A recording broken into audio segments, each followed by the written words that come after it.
आज का युग विज्ञान का युग माना जाता है। बहुत बड़े बड़े आविष्कार हो रहे हैं मानव कल्याण के लिए, लगभग उसके सुख साधन के लिए हर प्रकार की मशीनें, दवाइयाँ आदि विज्ञान की देन है। इसी प्रकार पिछले 10-15 साल से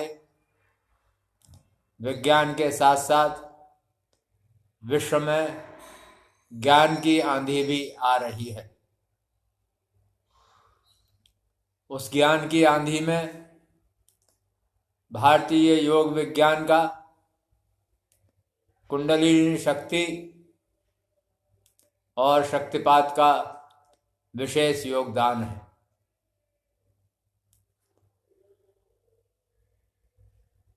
और आज विश्व इस बात को महसूस कर रहा है, अनुभव कर रहा है कि मानव कल्याण के लिए ज्ञान और विज्ञान दोनों ही आवश्यक हैं।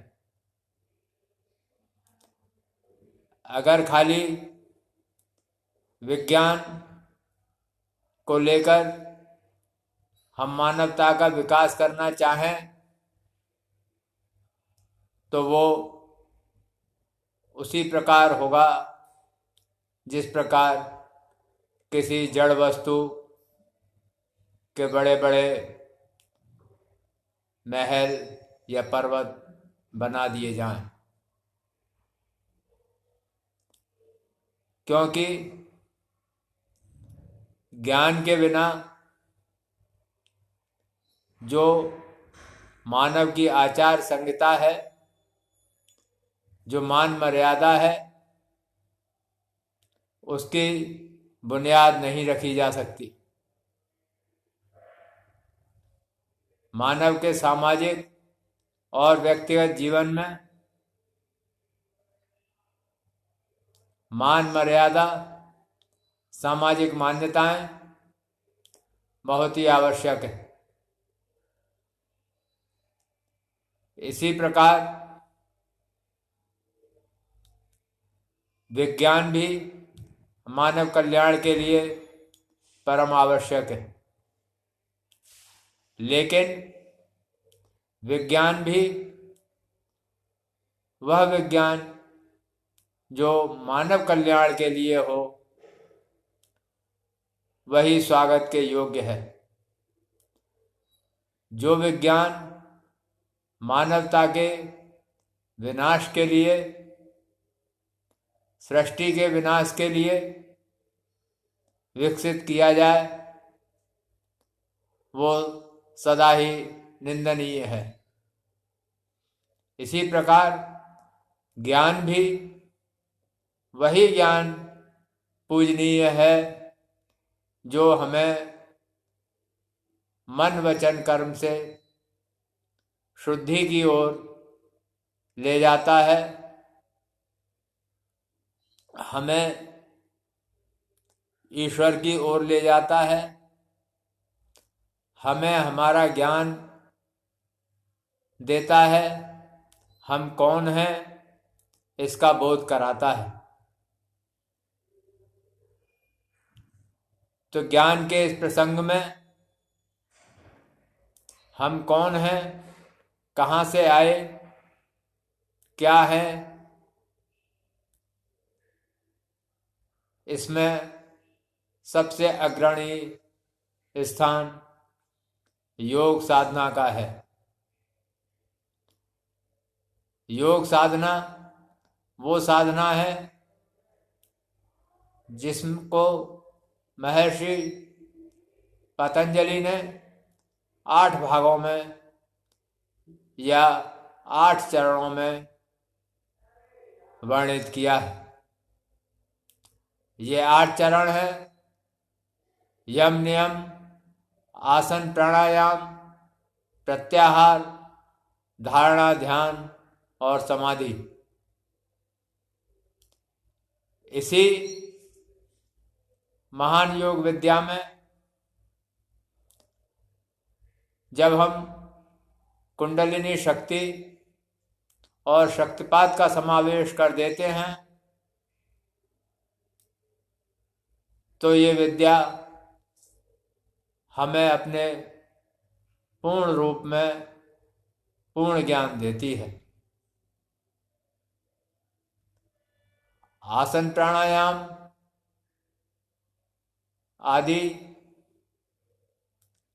लगभग हम अपने इस भौतिक शरीर से करते हैं, स्थूल शरीर से करते हैं, तो ये हमें बड़ी ही सहजता से प्राप्त हो जाते हैं, इनका ज्ञान भी हमें मिल जाता है। लेकिन जो आत्मज्ञान है, जो हमारे अंदर का ज्ञान है, जिसको हम ईश्वरीय ज्ञान कहते हैं, आत्मविज्ञान कहते हैं, वो हमें अपने अंदर उतरने पर ही मिलता है। अपने अंदर उतरने का सबसे बड़ा साधन है शक्तिपात। ये शक्तिपात परम पूज्य महान योगियों के, गुरुओं के दिव्य प्रताप का प्रतीक होता है। महान योगी अपनी तपस्या की शक्ति से, अपने ब्रह्मचर्य की शक्ति से इस शक्तिपात की ऊर्जा को संचित करते हैं और इस शक्ति को 4 प्रकार से अपने शिष्यों को प्रेषित करते हैं या शिष्यों में अवतरित करते हैं। ये 4 प्रकार हैं: शब्द, दृष्टि, स्पर्श और संकल्प। इन चारों प्रकारों के प्रयोग का हमें आध्यात्म विज्ञान में या आध्यात्म के इतिहास में बहुत सारे महापुरुषों के जीवन से संकेत मिलता है, जिनमें गुरुओं ने अपने शिष्यों को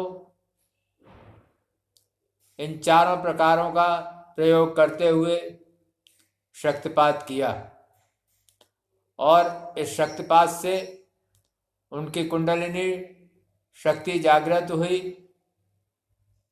कुंडलिनी शक्ति जागृत होने से हमारे आत्मज्ञान का द्वार खुल जाता है। इसके जागते ही बड़े चमत्कारिक ढंग से, बहुत ही विज्ञानमय तरीके से, क्रमबद्ध रूप में हमारी अंतर यात्रा प्रारंभ हो जाती है। इस अंतर यात्रा में हमें हजारों प्रकार के दिव्य अनुभव होते हैं, हजारों प्रकार की अंतर अनुभूतियां होती हैं, जिनसे साधक बहुत ही चमत्कृत हो जाता है और उसकी आस्था, श्रद्धा अपनी साधना में अखंड हो जाती है। इन अनुभवों में हमें भिन्न भिन्न प्रकार की ज्योतियां दिखाई देती हैं, प्रकाश दिखाई देते हैं, दिव्य नेत्र जागृत होता है, दिव्य श्रवण शक्ति भी जागृत होती है, जिससे हम दूर की आवाज़ों को सुन पाते हैं। दिव्य नेत्र से हम दूर की वस्तुओं को देख पाते हैं और दिव्य नेत्र जागृत होने पर हम अपने पास आने वाले जाने वालों के विषय में बहुत कुछ बिना बताए जान जाते हैं। तो आज के युग में हमारे परम पूज्य गुरुदेव सद्गुरु नित्यानंद और सद्गुरु मुक्तानंद ने शक्तिपात और कुंडलिनी जागरण की एक प्रकार से क्रांति सी उत्पन्न की है। उनकी कृपा से हजारों साधकों को, जिज्ञासुओं को शक्तिपात हुआ, उनकी कुंडलिनी शक्ति जागृत हुई और आज वो खुद अपने अखंड साधना के पथ पर चलते हुए शक्तिपात करने में समर्थ हो रहे हैं। परम पूज्य गुरुदेव के बहुत से शिष्य हैं विश्व भर में जो आज शक्तिपात करने में समर्थ हैं। शक्तिपात एक ऐसी शक्ति है जो आज विज्ञान को भी चमत्कृत कर रही है। इसके चमत्कार से विज्ञान भी अचंभित है और ज्ञान भी अचंभित है, क्योंकि जो शक्तिपात और कुंडलिनी शक्ति का जो ज्ञान विज्ञान था, इसका स्थान हमारे यहाँ बहुत सारी कपोल कल्पित कथाओं ने ले लिया था। हमारे समाज को, मानवता को इनके बारे में कोई ज्ञान ही नहीं था। उन्हें ज्ञान था तो केवल बड़ी बड़ी कथाओं का और उनके आधार पर बहुत सारी अज्ञान की बातें भी हमारे जनमानस में प्रचलित थीं। लेकिन कुंडलिनी शक्ति और शक्तिपात वो विशुद्ध ज्ञान और विज्ञान है जो हमें सीधे परमात्मा से मिलाता है, हमारी आत्मा के दर्शन कराता है, हमारे सभी चक्रों को जागृत करता है। इसके बारे में किसी भी प्रकार की भ्रांति या शक, संदेह अब नहीं रहा है, क्योंकि आज के समय में शक्तिपात करने वाले गुरु मौजूद हैं जो भिन्न भिन्न तरीके से साधकों को शक्तिपात कर रहे हैं और उनकी कुंडलिनी शक्ति को जगा रहे हैं। वो फालतू के वाद विवादों में नहीं पड़ते, बड़ी बड़ी पौराणिक कथाएं नहीं सुनाते। वो केवल शक्तिपात, ध्यान और कुंडलिनी शक्ति को जागृत करते हैं।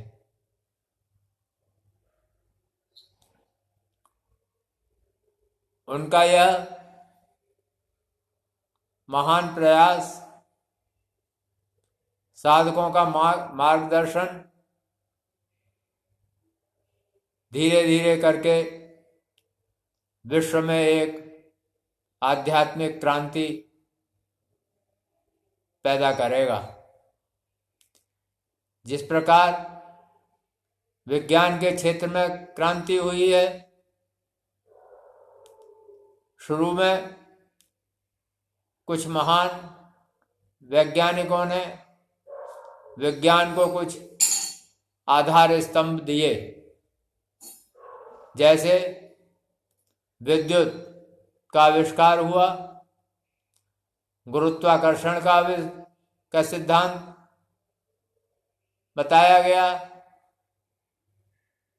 इसी प्रकार पहिए का आविष्कार हुआ। पहिए का आविष्कार होने से वाहनों का निर्माण हुआ। वाहनों का निर्माण होने से एक बहुत बड़ी आवागमन की क्रांति आई। इसी प्रकार मेडिकल साइंस, चिकित्सा के क्षेत्र में भी